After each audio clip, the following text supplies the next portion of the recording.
నమస్తే అండి. నేను వాణి. మౌనరాగం ముగింపు భాగాన్ని వినేద్దాం. దీని ముందు భాగాన్ని విని దీన్ని వింటే మీకు కథ అర్థమవుతుంది. రాధ మాటలకు కోపంతో రేపే నిశ్చితార్థం, వచ్చే వారమే పెళ్ళి, అదే సంబంధం ఖాయం చేస్తున్నా అని చెప్పేసి వెళ్ళిపోతారు రాఘవయ్య గారు. నందితాను ఉన్న ఊర్లో తెలిసిన కుటుంబంలోకి ఇచ్చుకున్నారు. అబ్బాయి ఉద్యోగరీత్యా పట్నంలో ఉంటున్నారు. కానీ రాధకు వచ్చిన సంబంధం బయటిది. ఎలాగోలా పిల్లల్ని పట్నం పంపాలి అనుకుంటున్న మనుషులు కాబట్టి ముందు వెనక ఆలోచించకుండా సంబంధం ఖాయం చేసుకున్నారు రాఘవయ్య గారు. వారసుడు లేడు కాబట్టి ఆస్తి కూతుర్లకే వస్తుంది అని కట్నం ఆశతో మీకు మంచి మంచి పట్నం సంబంధాలు వస్తున్నాయి రాఘవయ్య గారు. మీ బావగారి మాటలు విని అని శ్రీధర్ గారిని ఉద్దేశించి బంగారం లాంటి సంబంధాలను చెడగొట్టుకోకండి. ఇరుగు పొరుగు వాళ్ళు బాగానే మెదడుకెక్కించారు. ఆ కాలంలో అయినా ఈ కాలంలో అయినా కష్టాల్లో ఉన్నప్పుడు తోడుండరు. కానీ ఇలాంటి విషయాల్లో బంధువుల మధ్య గొడవలు పెట్టడానికి మాత్రం బాగా పనికొస్తారు ఇలాంటి పని పాట లేని మనుషులు. రాధ మాటలకు కోపంలో ఉన్న రాఘవయ్య గారు మగపెళ్లి వారి గురించి పూర్తిగా తెలుసుకోకుండానే పెళ్లి ఏర్పాట్లు చేసేశారు. కనీసం వాళ్ళ గురించి పూర్తిగా తెలుసుకోకుండా మన పిల్లను ఎలా ఇస్తామన్నయ్యా? తర్వాత ఏమైనా తేడా జరిగినా దాని తలరాత అని దాని పాటికి దాన్ని వదిలేస్తారు కానీ చేరదీయరు కదా. అయినా సంబంధం అడిగిన వాళ్ళు రేపే నిశ్చితార్థం అంటే ఎలా ఒప్పుకున్నారు అని కూడా ఆలోచించలేకపోతున్నావా అని నిలదీస్తుంది శారద. ఇరుగు పొరుగు వాళ్ళ మాటలు బాగా తలకెక్కించుకున్న రాఘవయ్య గారు, నా కూతురు జీవితం బాగుండాలి అంటే ఏం చేయాలో నాకు బాగా తెలుసు. బయట వాళ్ళు జోక్యం చేసుకోకపోతే మంచిది అనేసి వెళ్ళిపోయాడు. ఆ మాటలను శారద తీసుకోలేకపోయింది. రాధను చిన్నప్పటి నుంచి తన కూతురులా పెంచుకుంది. రాధ రాఘవయ్య గారింట్లో కన్నా శారద వాళ్ళ ఇంట్లోనే ఎక్కువ ఉండేది. రాఘవయ్య గారింట్లో ఉన్న కొద్ది సమయం కూడా శారద గారి బలవంతం మీదే ఉండేది. అది కూడా పూర్తిగా సొంతోళ్ళకి దూరం చేస్తున్నారు అని అంటున్న ఊరి వాళ్ళ నోర్లకి తాళం వేయడం కోసమే. తెలిసిన వాళ్ళంతా ఏమీ ఆశించకుండా ఎవరు మాత్రం ఏం చేస్తారు ఏమో ఎవరికి తెలుసు, ఆస్తి కోసం కుట్రలు పన్నుతున్నారేమో అనేవాళ్ళు. తల్లి లేని ఆడపిల్లల్ని ఒక్కనాడు చూసుకున్న పాపాన పోలేదు కానీ ఇలాంటి విషపు మాటలు మాత్రం బాగానే పండించారు. అసలైతే నందితాను వాళ్ళ కొడుకు వంశీకృష్ణకు చేసుకుంటారేమో అనుకునేవాళ్ళు ఊర్లో. కానీ శ్రీధర్ గారి కుటుంబంలో ఎవరికీ అలాంటి ఆలోచనే లేదు.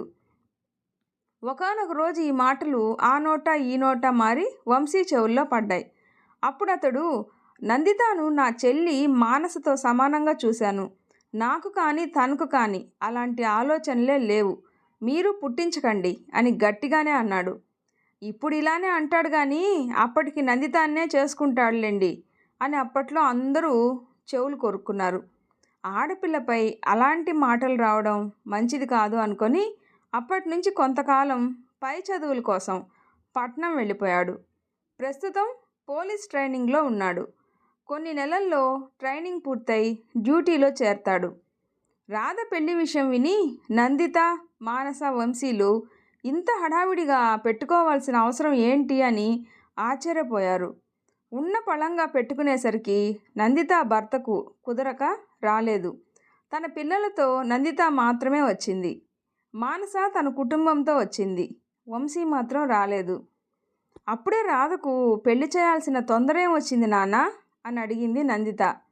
చివరికి తను కూడా అతన్ని ప్రశ్నిస్తుండేసరికి తట్టుకోలేక, ఏమ్మా నువ్వు మాత్రం పెళ్లి చేసుకొని భర్త పిల్లలతో సుఖంగా ఉంటావా?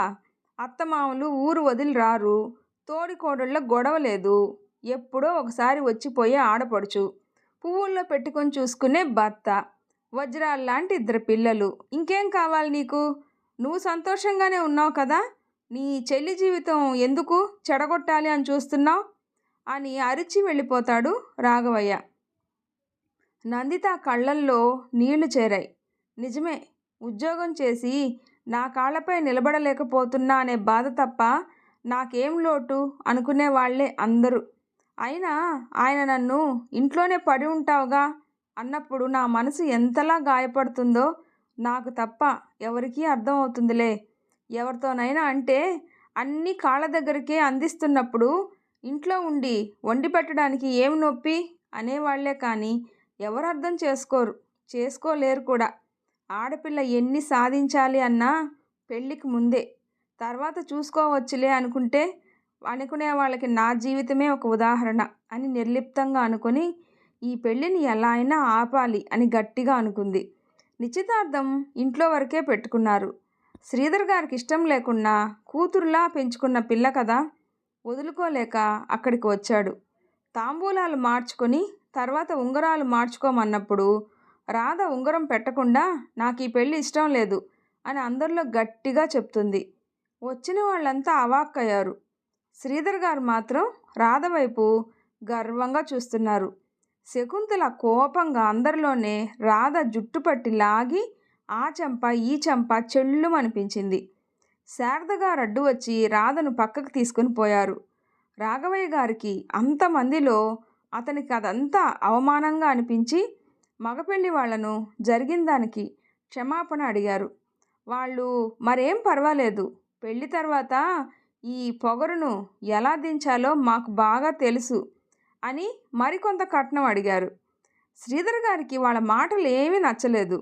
రాధ మాత్రం మీరా నా పొగరు దించేది? నేనేం మా అమ్మల మెతక మనిషిని కాదు, అత్తింటి వాళ్ళు పోరు పడుతూ చావడానికి. మీరు తాగే టీలో ఇంత విషం పోసిస్తాను, దెబ్బకు అందరూ చస్తారు అని అంటుంది. రాధకు స్వతంత్రంగా తన మనసులో మాటలు బయటపెట్టే ధైర్యం ఉన్నా ఇప్పుడు అన్నన్న మాటలు తనకు రావు. అలా ప్రవర్తిస్తే అయినా పెళ్ళికి ముందే ఇలా ఉంది, పెళ్లి తర్వాత ఎలా ఉంటుందో అని మాకొద్దు ఈ పిల్ల అని వెళ్ళిపోతారు అనే ఆలోచనలతోనే అలా మాట్లాడింది. కానీ తన ఆలోచనకు విరుద్ధంగా వాళ్ళు స్పందించారు. వీలైనంత త్వరగా పెళ్లి జరిపించండి అనేసి అనుకున్నట్లే వారం రోజులకి ముహూర్తం ఉండేసరికి అదే ఖాయం చేసుకొని వెళ్ళిపోయారు. శ్రీధర్ గారికి మాత్రం అదంతా సరిగ్గా అనిపించటం లేదు. అంతమందిలో రాధ అన్న మాటలకు ఎవరైనా సరే పెళ్ళి వద్దు అనుకుని వెళ్ళిపోతారు. ఆ రోజుల్లో ఆడపిల్ల నోరు విప్పినట్లు అనిపించిన పెళ్ళి రద్దు చేసుకొని పోయిన గాథలు ఎన్నో ఉన్నాయి. అలాంటిది రాధ మాట్లాడిన మాటలకు చిన్నపాటి యుద్ధమే జరిగేది.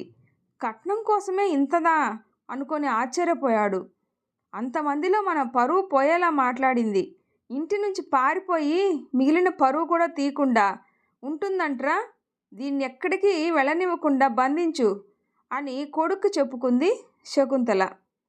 అసలే రాధ చేసిన పనికి కోపంలో ఉన్న రాఘవయ్య ముందు వెనక ఆలోచించకుండా రాధను బాగా కొట్టి గదిలో బంధించి ఎటూ వెళ్ళనివ్వకుండా కాపలా పెట్టేశాడు. చివరికి ఎంత మొత్తుకున్నా వారం రోజులకు రాధ పెళ్లి జరిగిపోయింది. మా వైపు ఆచారాలు వేరుగా ఉంటాయి, పెళ్లి కూతురితో పాటు తోడు ఎవరు రాకూడదు, కొన్ని రోజులకు మేమే వస్తాం అని చెప్పి కట్న కానుకలు అప్పుడే పుచ్చుకొని రాధను తీసుకొని వెళ్ళిపోయారు. వాళ్ళు అటు కదిలిన గంటకు వంశీకృష్ణ పోలీసులతో అక్కడికి వచ్చాడు. అప్పటికే రాధను వాళ్ళు తీసుకెళ్ళిపోవడంతో ఆలస్యం చేశానని బాధపడతాడు. ఏమయ్యా, చూడటానికి పెద్ద మనిషిలా ఉన్నావు, అలా ముందు వెనక చూసుకోకుండా అమ్మాయిని ఇచ్చి పెళ్లి చేయడమేనా? అయినా 18 ఏళ్ళు దాటకుండా పెళ్లి చేయడం చట్టరీత్యా నేరం అని తెలీదా అని పోలీసులు రాఘవయ్య గారిని అందరిలోనే కేకలేస్తారు. నా కూతురు జీవితం బాగుండాలి అనుకోవడం తప్ప అని ఆవేశంగా అంటారు ఆయన. చేతులారా కూతురు జీవితాన్ని నాశనం చేసి మళ్ళీ బాగుండాలి అనుకోవడం, కట్నం కూడా ఇప్పుడే పట్టుకొని పోయి ఉంటారే అని అంటారు వాళ్ళు. శారద గారు కంగారుగా ఏమంటున్నారండి అని ముందుకొచ్చి అడుగుతుంది. అప్పుడు ఆ పోలీసు వాళ్ళంతా పెళ్లి పేరుతో అమ్మాయిల కుటుంబానికి దగ్గరయ్యి ఆచారాల పేరుతో అమ్మాయిని ఒంటరిగా వాళ్ళతో తీసుకెళ్ళి ముందు వాళ్ళు ఆ అమ్మాయి జీవితాన్ని నాశనం చేసి డిమాండ్ని బట్టి వ్యభిచార గృహాలకు లేదా ఇతర దేశాలకు అమ్మేస్తారు అని క్లుప్తంగా చెప్తారు. అయ్యో నా కూతురు అని నేలపై కూలబడిపోయాడు రాఘవయ్య. నా మనవరాలి జీవితం ఇలా అయిపోయింది ఏంటి దేవుడా అని శకుంతల శోకనాదాలు పెడుతుంటే ఇప్పుడు గుర్తొచ్చిందా నీకు నీ మనవరాలని అని విసుగ్గా అనుకుంటాడు వంశీ. నీ ఏడుపు నా చెల్లి కోసం కాదు, మీ ఇంటి పరువు పోయిందని. తెలియని వారు ఇక్కడ ఎవరూ లేరులే నానమ్మా అని మనసులో అనుకుంటూ చెల్లి కోసం బాధపడుతూ కన్నీళ్లు పెట్టుకుంది నందిత. ఇప్పుడు ఏం చేద్దాం సార్ అని వంశీ కంగారుగా అడుగుతుంటే, ఆ అమ్మాయి జీవితాన్ని వాళ్ళు నాశనం చేసేలోపే వాళ్ళని వెతికి పట్టుకోవాలి అని చెప్తారు పోలీస్ ఆఫీసర్. వాళ్ళ చిరునామా అని రాఘవయ్య గారు చెప్పబోతూ ఉంటే, వాళ్ళు మీకు అన్నీ సరైన వివరాలు ఇచ్చారు అని మీరు అనుకుంటున్నారా? ఒకసారైనా వెళ్ళి చూసొచ్చారా అని ప్రశ్నించేసరికి మౌనంగా ఉండిపోతాడు. ఆ ముఠా వెళ్ళిన వైపు వంశీ ఇంకా పోలీసులు వెళ్ళి వెతుకులాట మొదలు పెడతారు. సరిగ్గా 2 రోజులకు ఒంటి నిండా గాయాలతో ఉన్న రాధతో కలిసి ఊర్లోకి అడుగు పెడతాడు వంశీ. పొలిమేర దాటి ఊర్లోకి వస్తున్నారో లేదో అప్పుడే అందరూ రాఘవయ్య గారి కూతురు జీవితం కుక్కలు చింపిన విస్తరైంది అని గుసగుసలాడసాగారు. ఆ మాటలు వినలేనట్టు చెవులు మూసుకొని రాధ ముందుకు వెళ్తుంటే వంశీ చూసిన చూపులకి భయపడి మళ్ళీ వెనక్కి వచ్చి, ఈ గాయాలు వాళ్ళ నుంచి తప్పించుకోవడానికి చేసిన పెనుగులాటలో తగిలినవి. వాళ్ళిప్పుడు జైల్లో చిప్పకూడు తింటున్నారు. ఎవరైనా నా గురించి తప్పుగా మాట్లాడినా, తప్పుగా ప్రచారం చేసినా పరువు నష్టం కేసు కింద అందరినీ జైల్లో వేయిస్తాను, జాగ్రత్త అని లేని ఓపికతోనే అరిచి నీరసంగా ఇంటి దారి పడుతుంది. ఆమె వెనకే వంశీ వెళ్తాడు. వాళ్ళక్కడి నుంచి వెళ్ళగానే, ఇంత జరిగినా ఈ పిల్లకున్న పొగురులో అణువంత కూడా కరగలేదు, ఇంక ఈ అమ్మాయి జీవితం ఏంటంటారు అని మళ్ళీ వాళ్ళ నోర్లకి పని పెట్టుకున్నారు. రాధ తన ఇంట్లోకి కాకుండా శ్రీధర్ గారి ఇంట్లోకి వెళ్ళి శారదమ్మను చుట్టేసి గట్టిగా ఏడ్చేస్తుంది. రాధను క్షేమంగా చూసిన తర్వాత శారద గారి మనసు కుదుటపడింది. ఈ 2 రోజులు ఏడుస్తూ ఉండిపోయిన శారదకు మన అమ్మాయికి ఏం జరగదులే అని ఓదారుస్తూ ఉన్న మాటే కానీ శ్రీధర్ గారు కూడా బయటికి కనిపించనివ్వకుండా మౌనంగా రోధించారు. అతని కంగారు బయటికి చూపిస్తే ఇంట్లో అందరూ డీలా పడిపోతారు అని ఆయనలో ఆయనే మదనపడ్డారు. ఇప్పుడు రాధను చూశాక ప్రాణం లేచి వచ్చింది. 2 రోజుల నుంచి ఎవ్వరూ పచ్చి మంచినీళ్ళు కూడా ముట్టలేదు. ఎంతసేపటికి రాధ శారద గారిని పట్టుకొని ఏడవడం ఆపకపోయేసరికి, అమ్మా అది 2 రోజుల నుంచి ఏం తినలేదు, డాక్టర్ గారిచ్చిన మందులు వేయాలంటే ముందు తను ఏమైనా తినాలి కదా, ముందు ఆ పని చూడు అని చెప్తాడు వంశీ. రాధ రావడం తెలిసి రాఘవయ్య గారు అతని తల్లితో కలిసి అక్కడికి వస్తాడు. అమ్మా రాధా అంటూ లోపలికి వస్తున్న రాఘవయ్య గారిని చూసి మానస వెనక దాక్కుంది రాధ. నన్ను క్షమించి తల్లి, నీ జీవితం బాగుండాలనే ఇలా అని మాట్లాడుతూ ఉంటే రాధ వినదలుచుకోనట్లుగా మొహం పక్కకు తిప్పేసింది. ఏడ్చి ఏడ్చి తనకు తలంతా భారంగా అనిపిస్తుంటే తల పట్టుకొని అలానే నిలబడిపోయింది. అది కాదు తల్లి, ఇలా జరుగుతుందని అని అంటూ ఉండగానే రాధకు తలనొప్పి ఎక్కువయ్యి ఇక ఉండలేక పడక గదిలోకి వెళ్ళిపోయింది. రాఘవయ్య గారు కన్నీళ్లు పెట్టుకుంటూ రాధమ్మ అంటూ ఆమె వెంట వెళ్ళబోయాడు. తనకి ఇప్పుడు విశ్రాంతి అవసరం మావయ్య, తనని విసిగించొద్దు అని అడ్డుపడ్డాడు వంశీ. రాఘవయ్య గారు ఇంకేం మాట్లాడలేక బాధపడుతూ అక్కడి నుంచి వచ్చేస్తాడు. భగవంతుడా, చక్కగా పెళ్లి చేసుకుని పోవాల్సిన పిల్ల జీవితం ఇలా అయిందేంటి స్వామి, ఇంకెన్నాళ్ళు అది మా ఇంట్లోనే పడి ఉంటుంది అని తనదైన శైలిలో తను అనుకుంటూ కొడుకును అనుసరిస్తూ ఉంది శకుంతల. ఛీ, ఈ ముసల్ది ఎప్పటికీ మారదు, ఇంత జరిగినా పట్టనట్లు మళ్ళీ పెళ్ళి పిల్లలు అని మొత్తుకుంటుంది అని కోపంగా అనుకున్నాడు వంశీ. కాసేపు రాధను ఎవరు మాట్లాడించొద్దు అని చెప్పి కుర్చీలో వాలాడు. నందిత లోపలికి వెళ్తున్నదల్లా వంశీ మాటలకి ఆగిపోయేసరికి, నువ్వు రాధకు తోడుగా వెళ్ళునందు అని చెప్తాడు. మానస్ కూడా వెళ్ళబోతుంటే, మను అమ్మ ఒకటే ఎన్ని పనులను చేస్తుంది, వెళ్ళి సాయం చెయ్యి పో అని చెల్లిని విసుక్కున్నాడు. రాధను తన ఒడిలోకి చేర్చుకొని నిదానంగా వీపు సవరదీస్తూ తనను నిద్రపుచ్చుతుంది నందిత. ఇందాక శారద గారి ఒడిలో రాని ధైర్యం నందిత ఒడిలో తనకు లభించింది. బహుశా అది రక్త సంబంధం వల్ల కావచ్చు. అమ్మ స్పర్శ తర్వాత ఆడపిల్లకు ధైర్యాన్నిచ్చే స్పర్శ ఏదైనా ఉంది అంటే ఖచ్చితంగా అది తన అక్కదే అవుతుంది. నందిత ఒడిలో రాధ ప్రశాంతంగా పడుకుంది. కాసేపటికి లోపలికి వచ్చిన వంశీ రాధను అలా చూసి చాలా బాధపడతాడు. ఎప్పుడూ నవ్వుతూ నవ్విస్తూ ఉండే రాధ అలా ఉండడం ఎవ్వరూ తట్టుకోలేకపోతున్నారు. వంశీకి చిన్నప్పటి విషయాలన్నీ గుర్తుకొస్తున్నాయి. అతనికి నందితాను చూస్తే జానకి అత్తయ్యలాగానే అనిపిస్తుంది. ఆ అమాయకమైన మొహం, మచ్చలేని మనస్తత్వం, మాట్లాడాలంటే నందిత పడే మొహమాటం అవన్నీ చూస్తే అతనికి ఎప్పుడూ బావగా ఆమెను ఏడిపించాలనే అనిపించలేదు. వంశీ నందితాలకు 2 ఏళ్ల వయసు తారతమ్యం ఉండేది. కానీ వంశీ రాధలకు ఇంచుమించు 8 ఏళ్ల వయసు తారతమ్యం ఉంటుంది. ఆ వయసు వ్యత్యాసం వల్లనేమో సొట్టబుగ్గలు వేసుకొని ఎప్పుడూ నవ్వుతూ ఉండే రాధను చూస్తే అతనికి ఆట పట్టించాలి అని అనిపిస్తూ ఉండేది. చిన్నప్పుడు తల్లి శారద వంట పనుల్లో హడావుడిగా ఉంటే అప్పుడప్పుడు అతనే మానస నందితాలకు జడలల్లి రిబ్బన్లు వేసేవాడు. అలాంటిది అతనే రాధ తను స్వయంగా జుట్టు అల్లుకొని రిబ్బన్లు వేసుకొని బడికి పోతుంటే వాటిని లాగేసి ఏడిపించిన రోజులు ఉన్నాయి. పోగు చేసుకున్న డబ్బులతో అతనితో పాటు నందితాకు కూడా చిరుతిళ్ళన్నీ కొనేవాడు. వంశీకు మానసకు తండ్రి శ్రీధర్ అప్పుడప్పుడు డబ్బులు ఇస్తూ ఉంటాడు. నందితాకు కూడా ఇస్తాడు, కానీ ఆమె తీసుకోదు. అందుకే వంశీనే ఆమెకి ఇష్టమైన నారింజ మిఠాయిలు, చింతపండు చాక్లెట్లు, పల్లీ పట్టి, చకోడీలు అవన్నీ కొనిచ్చేవాడు.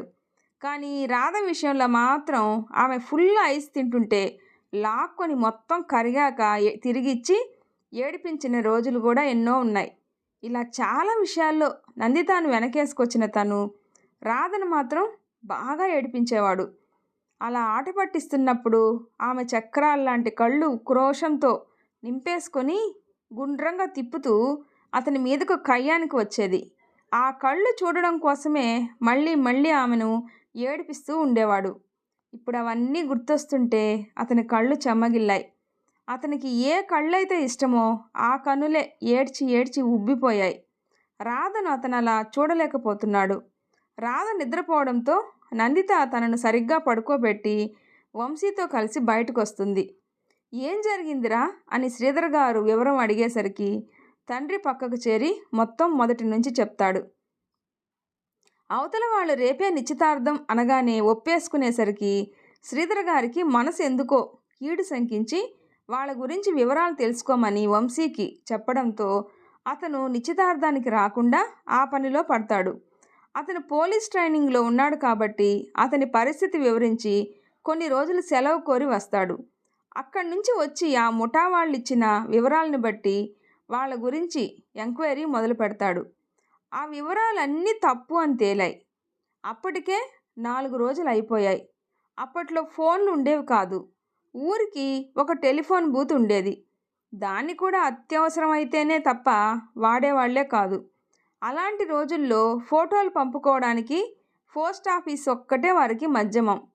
శ్రీధర్ గారి నుంచి ఆ పెళ్ళికొడుకు ఫోటోలు వంశీకి అందేసరికి పెళ్లి రోజు రానే వచ్చింది. పోలీసులను ఆశ్రయిస్తే వాళ్ళు ఎంతో కాలంగా వెతుకుతున్న ముఠాకు సంబంధించిన వ్యక్తులని వాళ్ళ నేర చరిత్ర అంతా వంశీకి వివరిస్తూ వాళ్ళని పట్టుకోవడానికి రామాపురం వస్తారు. కానీ అప్పటికే రాధను వాళ్ళు తీసుకెళ్ళిపోయి ఉంటారు. వాళ్ళు రాధను తీసుకొని ఒక ఇంటికి వెళ్ళారు. రాధకు ఆ మనుషులు ఆ వాతావరణం నచ్చకపోయినా తప్పక వాళ్ళు చూపించిన గదిలోకి వెళ్ళి విశ్రాంతి తీసుకుంటుంది. కొంతసేపటికి పెళ్ళికొడుకు తండ్రిగా వచ్చిన అతను రాధ గదిలోకి వస్తాడు. ఇష్టం లేకుండా జరిగిన పెళ్ళే కదా, దానికి కట్టుబడి ఉండాలి అనుకొని మామయ్య అని మర్యాదపూర్వకంగా లేచి నిలబడుతుంది. కానీ అతని చూపు ఆమెకి ఇబ్బందిగా అనిపిస్తుంది.